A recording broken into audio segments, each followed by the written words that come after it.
Hi, this is the video for 11th grade English. It's for Wednesday and Thursday, the 28th and 29th, because I did not make a video yesterday. I'm going to walk you through the same slides, though, and they spill into each other.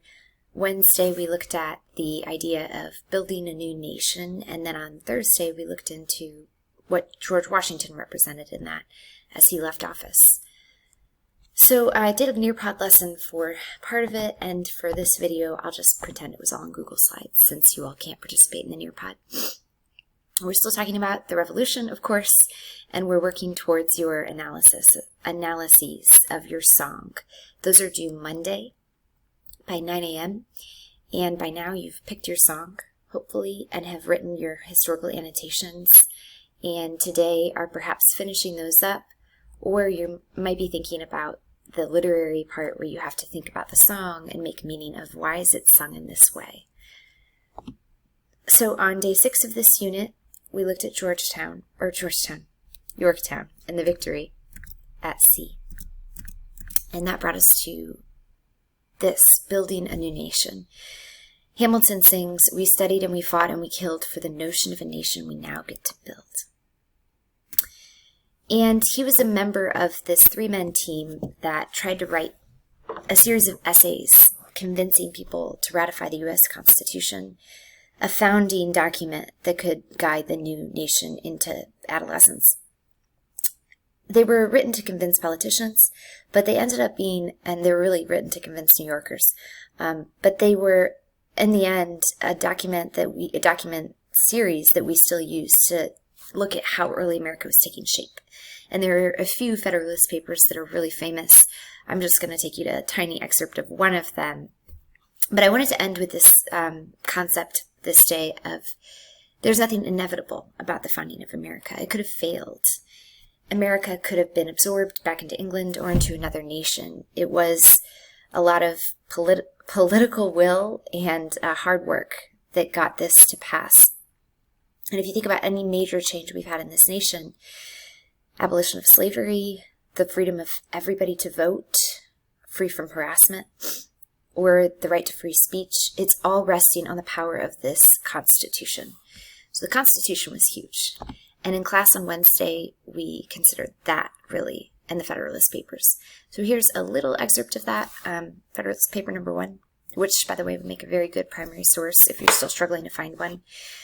Hamilton wrote, "It's been frequently remarked that it seems to fall to the people of this country to decide the important question, whether societies of men are really capable or not of establishing good government from reflection and choice, or whether they are forever destined to depend on accident and force." So Hamilton is recognizing this is a new thing. This is a new kind of government where we, the people, will, upon reflection and careful deliberation, come up with the way we want our country to be run, instead of listening to our leaders who inherit that position, or just on accident, or because of war. So he recognizes this is a unique moment. And we looked at this document and listened to the song, which I encourage you to do. The sound quality is not great on this video, but the musical number non-stop, this one, is so good. It's at the end of the first act, and it's super long, and I'm going to take you to just the part where it's got the Federalist Papers mentioned, and that's a nice little model to show you if you're still struggling with your song analysis as to like how you can incorporate that history. In this song, Aaron Burr, the narrator, sings, "Alexander joins forces with James Madison and John Jay to write a series of essays defending the new U.S. Constitution, the Federalist Papers." So it's a direct allusion to that primary source. And earlier, when you hear in an exchange between Burr and Hamilton, you get to see it in a little bit more personality. This is a fictional encounter, but it could have happened. It's sort of that well-researched historical fiction feels like it could have happened. So Hamilton sings to Burr, "Burr, you're better lawyer than me. I know I talk too much. I'm abrasive. You're incredible in court. You're succinct, persuasive. My client needs a strong defense, and you're the solution." Burr says, "Who's your client?" And Hamilton says, "The new U.S. Constitution." A series of essays anonymously published defending the document to the public. "No one will read it," says Burr. "I disagree. And if it fails, that's why we need it. So you get this really living scene of Burr and Hamilton talking about what the Federalist Papers could mean. So we talked about that a little bit, and then I set everybody free to work. And now, day 8, Thursday. On this day, we are looking more closely at George Washington and how his example was yet another way that America needed to grow and come into its own. George Washington stepped down after 2 terms as president, and Hamilton in this number is shocked because where they came from, leaders had power for life. So this is a crazy idea. But Washington says, if I say goodbye, the nation learns to move on. It outlives me when I'm gone. And I asked this question, this generalized question, after we listened to the song of what are Washington's hopes for America? What does he hope will happen in America? As it reflects on this song.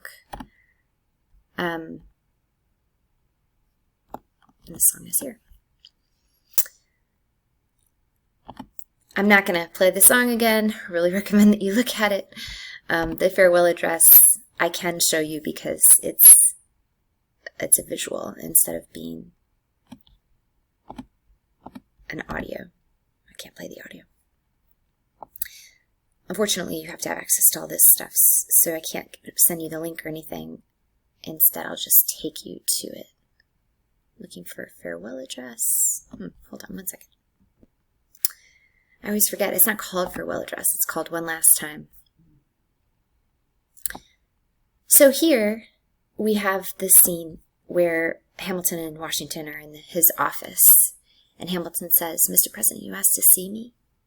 I know you're busy, says Washington. What do you need, sir? I want to give you a word of warning. Thomas Jefferson resigned this morning. Hamilton says, he's not going to beat you. And Washington says, I am going to step down as well. I'm sorry, what, says Hamilton? One last time, have a drink for me. Have a drink with me. One last time, let's take a break tonight, and then we'll teach him how to say goodbye. Is Washington's sort of line again and again in this song. Washington says, I want to talk about neutrality. So this is direct reference to his farewell address, where he says, the great rule of conduct for us in regard to foreign relations is in extending our commercial relations to have with them as little political connection as possible.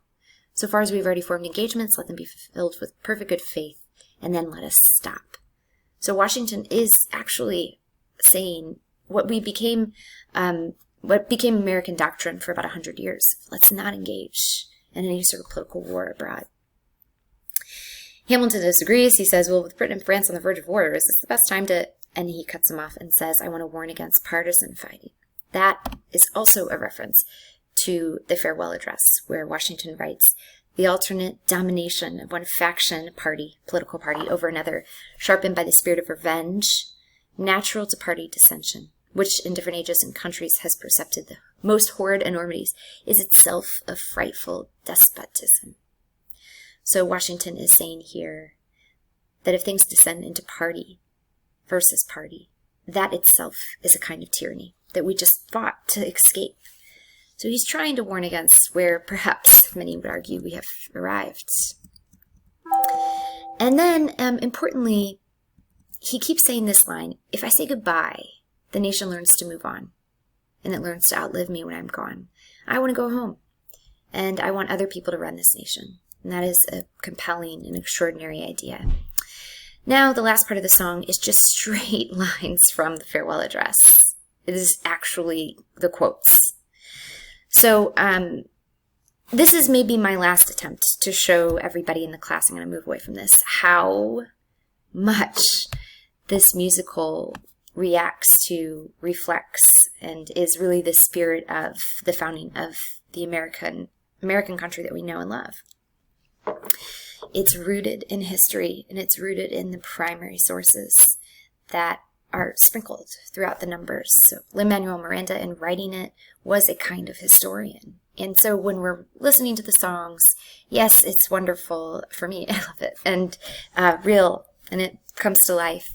But I found it to be as valuable as reading any textbook about the American Revolution. And I hope that that's been true for you. And those were our objectives as we went through this unit. Who, what, when, where, why. Those are your summary paragraphs. Why do all these moments matter? That why question is where we're going to head next, into the Western frontier. That's our next unit. Why does all of this linger? These early hopes and dreams. I think for the same reason that they're still important now. America is a land of promise.